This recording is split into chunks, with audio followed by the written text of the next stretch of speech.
Telugu big boss season 8 12వ వారం వచ్చేసిందనమాట. ఇక ఈ వారం మొత్తం 5గురు నామినేట్ అయ్యారు. మరి మీరు ఎవరికి ఓట్ చేశారు కింద కమెంట్స్ రూపంలో తప్పకుండా తెలియజేయండి. అలాగే ఒక లైక్ చేసి వీడియోని షేర్ చేయండి. మరిన్ని అప్డేట్స్ కోసం సబ్స్క్రైబ్ చేసుకొని పక్కనే ఉన్న బెల్ ఐకాన్ ప్రెస్ చేసి ఆల్ అనే నోటిఫికేషన్స్పై క్లిక్ చేయండి. సో మెగా చీఫ్కి కంటెండర్గా 5గురు సెలెక్ట్ అయ్యారు. మరి ఎవరు మెగా చీఫ్ అవుతారని మీరు గెస్ చేస్తున్నారు కింద కామెంట్ చేయండి.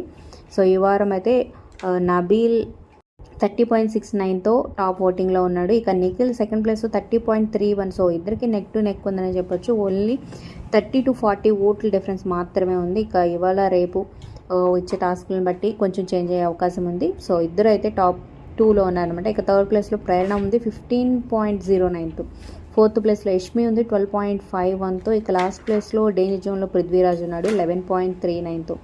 సో ఈ వారం ఉన్న టాప్ 5 కంటెస్టెంట్స్ వచ్చారు. మరి పృథ్వీరాజ్ ఎలిమినేట్ అవుతాడా లేకపోతే కంటెండర్గా ఉన్నారు కాబట్టి యష్మి పృథ్వీరాజ్ వీళ్ళిద్దరూ ఇప్పుడు డేంజర్ జోన్లో ఉన్నారు. అలాగే కంటెండర్ కూడా ఉన్నారు కాబట్టి మెగా చీఫ్ అయ్యి డైరెక్ట్గా ఫినాలేకి వెళ్తారా? సో ఇది అయిపోయిన తర్వాత టికెట్ టు ఫినాలే కూడా ఉంటుందన్నమాట. సో చూడాలి. ఈ వారం అయితే ఎలిమినేషన్ చాలా ఇంట్రెస్టింగ్గా ఉండబోతుంది. సో మీరు ఎవరు ఎలిమినేట్ అయితే బాగుంటుంది, మీరు ఎవరికి ఓట్ చేశారో కింద కామెంట్ చేయండి. Like share subscribe for more videos.